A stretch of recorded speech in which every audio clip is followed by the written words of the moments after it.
अब जापान साथ देगा भारत का एमका को बनाने में। दक्षिणी चीन सागर में चीन को घेरने की पूरी तैयारी की।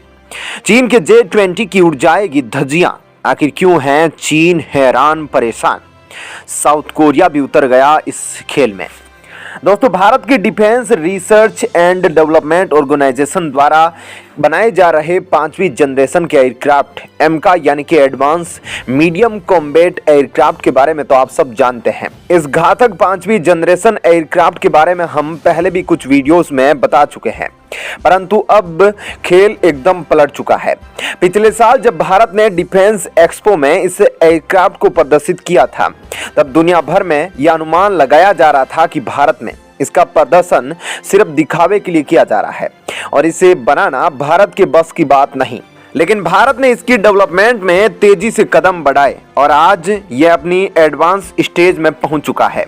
अभी तक चीन, रूस और अमेरिका के पास भी 5वीं जनरेशन के लड़ाकू विमान हैं और अब भारत के इस प्रोजेक्ट को पंख लगने वाले हैं, क्योंकि इसमें जापान ने अपनी भागीदारी को सुनिश्चित करना शुरू कर दिया।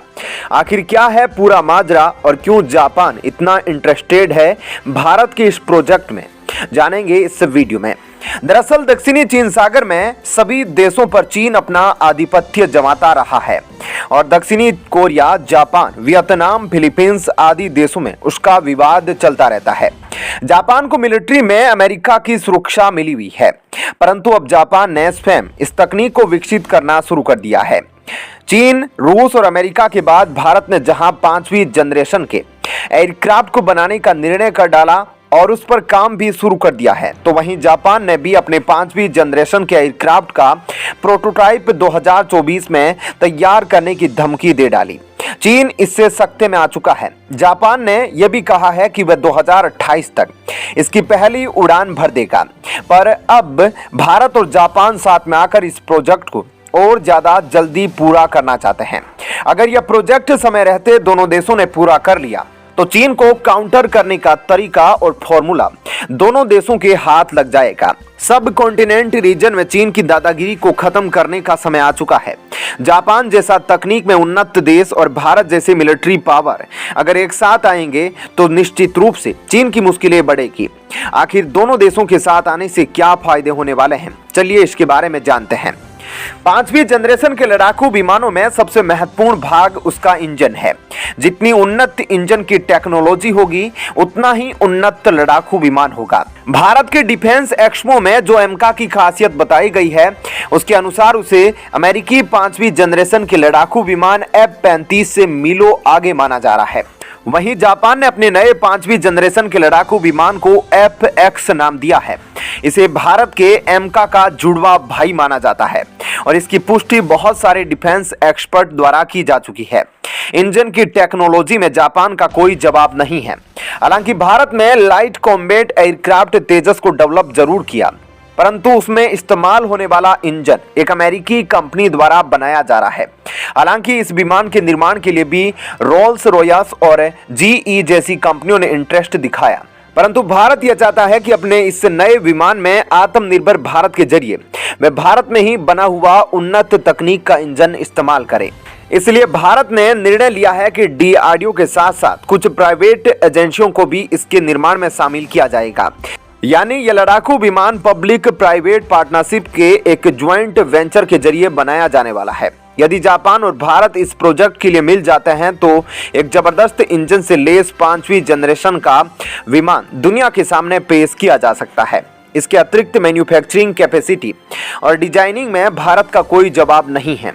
दोनों देशों का प्लान है कि 2030 के बाद इस 5वीं जनरेशन के विमान का मास प्रोडक्शन शुरू किया जा सकता है।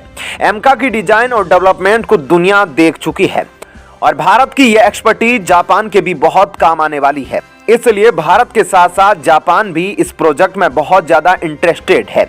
इसके अतिरिक्त भारत में स्टेल्थ तकनीक में भी महारत हासिल कर रखी है।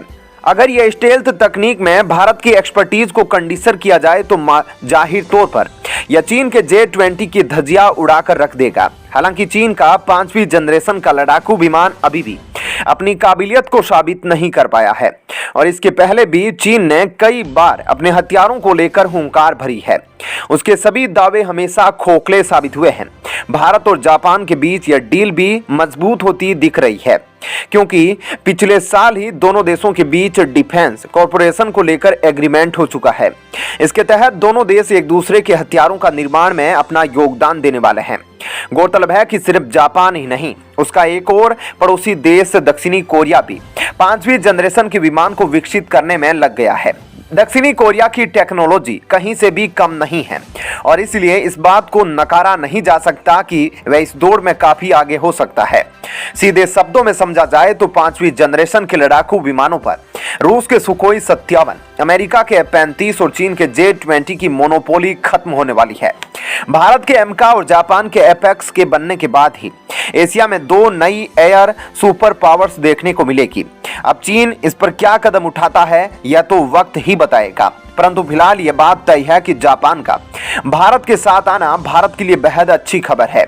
अब देखना यह होगा कि भारत इस प्रोजेक्ट में कितनी तेजी से कदम बढ़ाता है और इस 5वीं जनरेशन के लड़ाकू विमान का निर्माण कब तक पूरा हो जाता है। क्या कहना है आपका इस खबर पर, जरूर बताएं। धन्यवाद।